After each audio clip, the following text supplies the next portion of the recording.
জীবনে যখনই আমরা কোনো সমস্যার সমাধান খুঁজে পাই না, তখন আমরা কি করি? আমরা ঈশ্বরের কাছে শরণাপন্ন হই, সাহায্যের জন্য প্রার্থনা করি, পথ জানতে চাই, তাই না? কিন্তু আপনি কি কখনো ভেবে দেখেছেন একটা পাথরকেও ঈশ্বরের মূর্তি হওয়ার জন্য কতটা পরিশ্রম করতে হয়েছে? কতবার হাতুড়ির ঘা সহ্য করতে হয়েছে, ছেনির ঘা সহ্য করতে হয়েছে, তারপর আমাদের সামনে সে ভগবান রূপে আবির্ভূত হয়েছে। তাই জীবনে এত ছোট ছোট কথা ঈশ্বরের কাছে চেয়ে নিজের সময় নষ্ট করবেন না, বরং অন্তর থেকে প্রচেষ্টা করুন, সংঘর্ষ করুন, সব পাবেন। শুধুমাত্র একটা জরুরি কথা মনে রাখবেন, পরিশ্রম না করে কেউ কখনো মহান হতে পারেন না, ভগবানের মূর্তিও না। রাধা রাধা। মানুষের মধ্যে ছোট একটা সমস্যা আছে, সে কখনো নিজের নিন্দা নিজে শুনতে পায় না। যদি কেউ তার বিষয়ে খারাপ কিছু বলে, সে সহ্য করতে পারে না। সে সবসময় ভয় পেয়ে থাকে যে এই যে আশেপাশে মানুষগুলি, তারা তার বিষয়ে খারাপ কিছু ভেবে না নেয়। আর যদি সে জানতে পারে যে তার পিঠ পিছিয়ে তার বিষয়ে খারাপ কেউ কিছু বলছে, তখন সে দুঃখী হয়ে যায়। এবার এই কারণে কি আপনার দুঃখ পাওয়া উচিত? কখনোই নয়। কারণ সর্বপ্রথম আপনার যেটা মনে রাখা উচিত, যদি কেউ আপনার পিছনে খারাপ কথা বলছে, সে প্রথমেই আপনার থেকে 2 কদম পিছিয়ে আছে, তাই না? ঈর্ষাবশত আপনার বিষয়ে খারাপ কথা বলতে পারে, কিন্তু যদি এরকম না হয়, যদি তার কথাগুলো সত্য হয়, তবে সর্বপ্রথম নিজের ভুলগুলিকে বুঝুন, সেই সত্যকে বুঝুন, ঝেড়ে ফেলে দিন নিজের দোষগুলিকে। আর তখন দেখবেন আপনি তাদের থেকে আরো 2 পা এগিয়ে গেলেন। কারণ এই জীবনের রথ সামনের দিকে তাকিয়ে এগোয়, পেছনের দিকে তাকিয়ে নয়। তাই পেছন ফিরে দেখা ছেড়ে দিন। যেটা বর্তমান সেটাই দেখুন, সেটা নিয়েই বাঁচুন। যেটা ভবিষ্যৎ, যেটা আপনার লক্ষ্য, সেটার দিকে এগোন। আর আমার সাথে ভালোবেসে বলুন, রাধা রাধা। আমি অনেক মানুষকে এটা বলতে শুনেছি যে মানুষ মানেই ভুলের বাক্স, মানুষ নাকি ভুলে ভর্তি পুতুল। আর এটাই সত্যি। দেখুন, ভুল কার দ্বারা হয় না, প্রত্যেকের দ্বারা হয়। আর একটা নয়, অনেক ভুল হয়।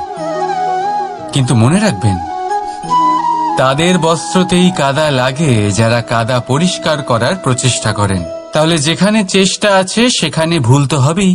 এবারে যদি আপনি কোনো নতুন সংকল্প করতে যান, কোনো বড় কাজ করতে যান, আর আপনার দ্বারা কোনো ভুল হয়ে যায়, তাহলে কোনো ব্যাপার নয়, তার জন্য পস্তাবেন না। নিজের ভুলটাকে চিনুন, তাকে বুঝুন, তাকে শুধরাবার চেষ্টা করুন। আর সব থেকে জরুরি কথা, নিজের ভুল থেকে শিখুন। তাদের হাত থেকেই রক্তপাত হয় যারা কাঁটার মধ্যে লুকোনো ফুলকে খোঁজার চেষ্টা করে। তাই মনে রাখবেন, যে জীবনে কোনো ভুল করেনি, সে জীবনে নতুন কিছু করার কোনো চেষ্টাও করেনি। এই ভুল আপনার সব থেকে বড় শিক্ষক। তাই সেটাতে দুঃখী হবেন না, তার জন্য পস্তাবেন না। এই ভুলকে সম্ভ্রম করতে শিখুন। তারপর দেখবেন আপনি নিজেকে জীবনে আরো শিখরে নিয়ে যাবেন। রাধা রাধা। ভাবুন, যদি আপনার পথে, আপনার বাড়িতে, কর্মস্থানে বা যে কোনো জায়গায় আপনি কোনো সাপ দেখতে পান, তবে আপনি কি করেন? সেই সাপের থেকে আপনি দূরে পালাবার চেষ্টা করেন, বা সেই সাপকে আপনি সরিয়ে ফেলার চেষ্টা করেন। চেষ্টা করেন যাতে সাপের থেকে আপনি মুক্তি পান, যাতে সে আপনাকে ছোবল না মারে, তাই না? এবার ভাবুন, যদি সেই বিষধর সাপের কাছে মণি আছে জানতে পারেন, তাহলে কি করবেন? তখন আপনি তাই করবেন, সেই সাপের থেকে দূরে পালানোর চেষ্টা করবেন। এবার দেখুন কি অদ্ভুত ব্যাপার, মানুষ সাপের থেকে দূরে পালাতে থাকে, তার কাছে মণি আছে সেটা জেনেও। কিন্তু এই মানুষ ধনী আর দুষ্ট লোকের কাছে নিজে পায়ে হেঁটে যায়, চেষ্টা করে যে তার উপর ওদের কৃপা দৃষ্টি থাকে, আর এই সব কাজ শুধুমাত্র ধন লাভ করার জন্য। তাই মনে রাখবেন, সে রূপবান হোক বা ধনবান, দুষ্ট তো দুষ্টই থাকে, আর এই দুষ্টদের থেকে দূরে থাকাটাই মঙ্গলজনক।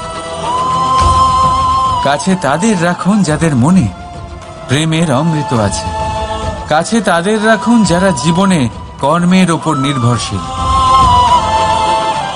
রাধা রাধা। ভেবে দেখতে গেলে দুধকে জলের থেকে বেশি ভালো মনে করা হয়, আর সেই জন্য দুধের মূল্য জলের থেকে অনেক বেশি হয়। এবার যদি এই দুধ দিয়েই দই বানানো হয়, তাহলে এর আয়ু আরো কিছুদিন বেড়ে যায় এবং এর মূল্য আরো কয়েক মুদ্রা বেশি। এবার যদি এই দই থেকে মাখন বানানো হয়, তাহলে তার আয়ু আরো কয়েক সপ্তাহ বেড়ে যায় আর তার মূল্য আরো কিছু মুদ্রা বেশি।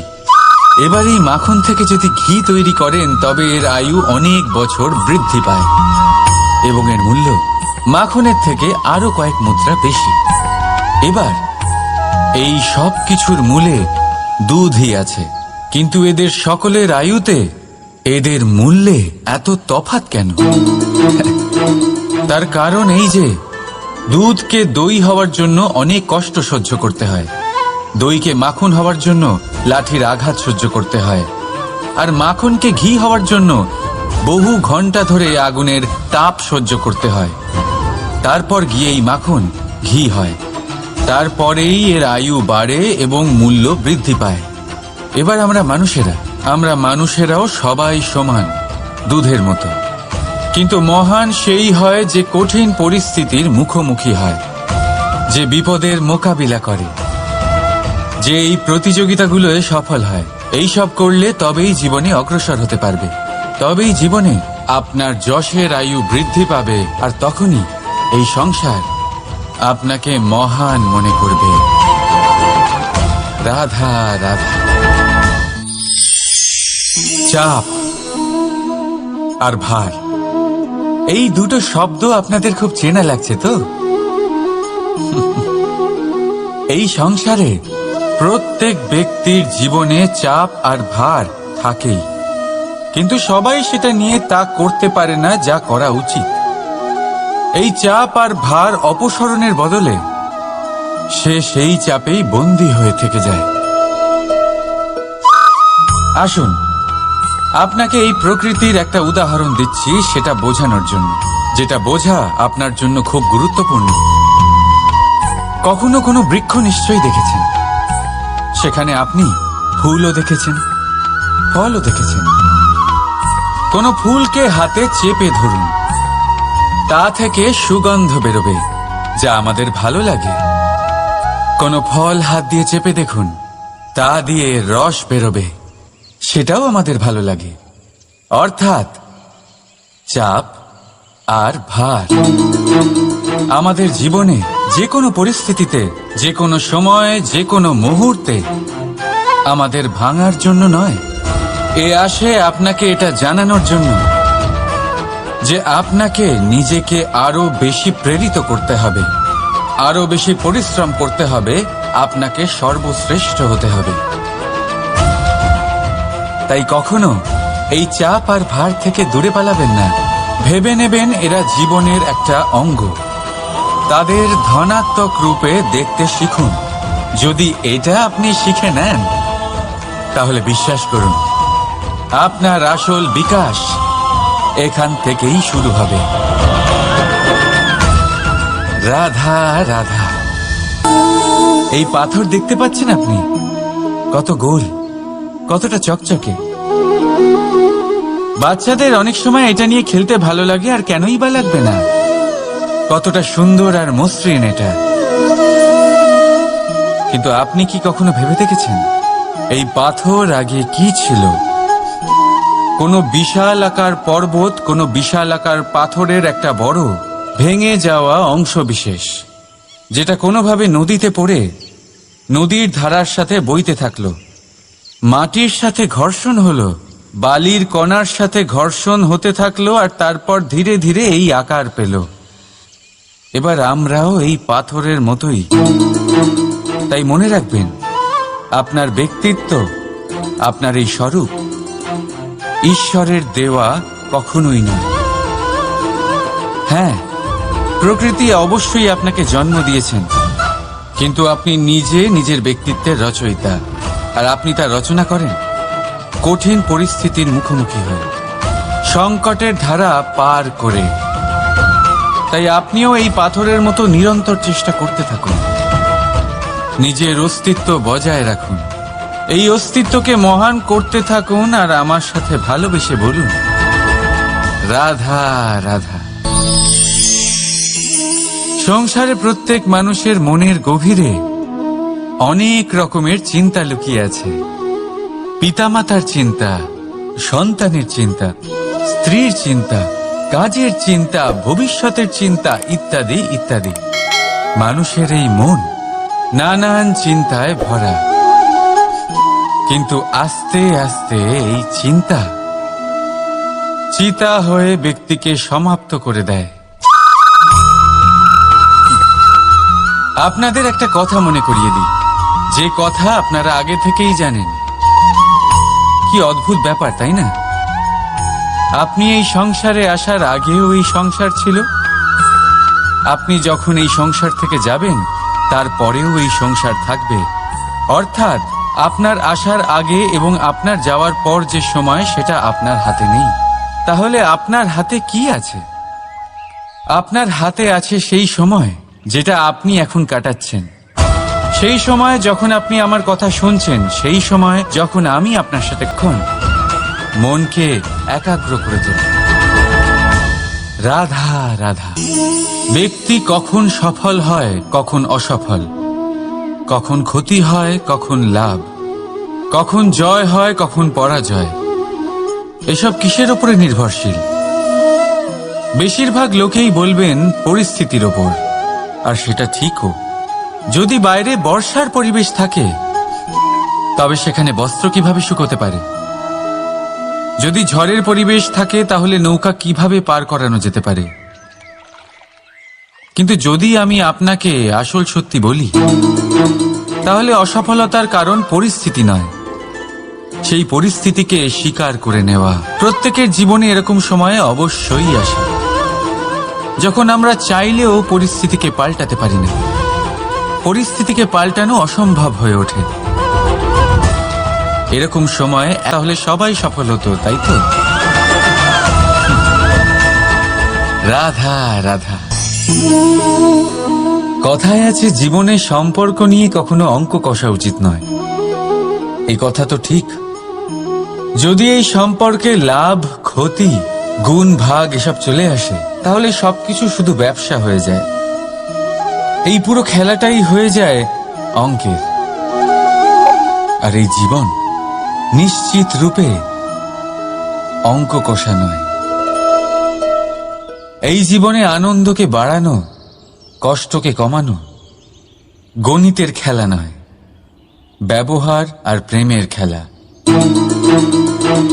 কখনো কারোর মাথায় হাত রেখে তাকে শুভেচ্ছা জানালে হয়তো সেটা তাকে এত আনন্দিত করে যে সে পুরো জগৎ জয় করতে পারে। কখনো আপনার মুখ থেকে যখন কারোর জন্য কটু কথা বেরোয়, আর হয়তো সেটা তাকে এত কষ্ট দিয়ে দেয় যে সে এই জগতে কিছুই করতে পারে না। জীবনে কখনো সম্পর্কের মধ্যে গণিতকে আনবেন না, কখনো না। না লাভ ক্ষতি, না গুণ ভাগ।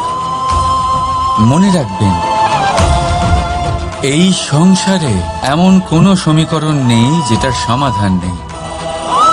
শুধু তা খুঁজতে একটু সময় লাগে। রাধা রাধা। সূর্য এই সংসারে সব থেকে বেশি তেজস্বী এই সূর্য, সব থেকে বেশি উজ্জ্বল, সব থেকে বেশি শক্তিশালী। কিন্তু আপনি কি কখনো সূর্যোদয় দেখেছেন? এই শক্তিশালী সূর্য কিভাবে উদয় হয়? লাল রঙের আভার সাথে, সৌম্যতার সাথে, শান্তির সাথে উদয় হয়। কখনো সূর্যাস্ত দেখেছেন? সেই লাল রঙের আভা, সেই সৌম্যতা, সেই একই শান্তি। আর এটাই একজন মহান ব্যক্তিত্বের গুণ। যখন জীবনে উত্থান ঘটে তখনও অহংকার করেন না, সৌম্যতা বজায় রাখেন। আবার যখন জীবনে ক্ষতি, এই মুহূর্ত অবশ্যই চলে যাবে। রাধা রাধা। আসুন আজকে আমরা কথা বলি ভাষার বিষয়ে। এই ভাষা কত অদ্ভুত এক শক্তি, কিন্তু কখনো কখনো আমরা এই তর্কে লিপ্ত হয়ে যাই যে কোন ভাষা সর্বশ্রেষ্ঠ। কখনো কখনো এই সমস্যায় আটকে পড়ি, যখন সামনের জনের ভাষা ভিন্ন আর আমাদের ভিন্ন, না আমরা তার কথা বুঝতে পারি না সে আমাদের। আচ্ছা ঠিক আছে, কিন্তু কেউ আমাকে এটার মানে স্পষ্ট করে বোঝান। সূর্যমুখী, সূর্যের কিরণের কোন ভাষা সে বুঝতে পারে যে সূর্য ওঠার সাথে সাথে সেও ফুটে ওঠে? চকর, চকরের কাছে এমন কোন ইন্দ্রিয় আছে যে সে চাঁদের শীতলতা অনুভব করতে পারে? গরু এমন কোন সঙ্গীত শিখেছে? রাধা রাধা। বিপদ, বিপদের কথা শুনলে আমরা সবাই সচেতন হয়ে যাই। এই সংসারে এরকম কোনো প্রাণী নেই যে বিপদে পড়েনি, যে বিপদে ঘিরে থাকেনি। এবার কেউ কেউ বিপদের মুখোমুখি হয়ে বিজয় লাভ করেছে, কেউ কেউ তা পারেনি। কিন্তু বেশিরভাগ লোকেই বিপদের এই সময় কেটে যাওয়ার পরে বিপদের বিষয়ে ভুলে যায়, আর এটাই তার সব থেকে বড় ভুল হয়। বিপদের সাথে জড়িত এই তিনটি কথা সব সময় মনে রাখবেন।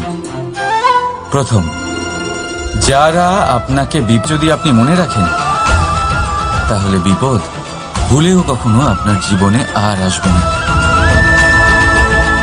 রাধা রাধা। সফলতা, অসফলতা, এই দুই প্রত্যেকের জীবনের এক অভিন্ন অঙ্গ।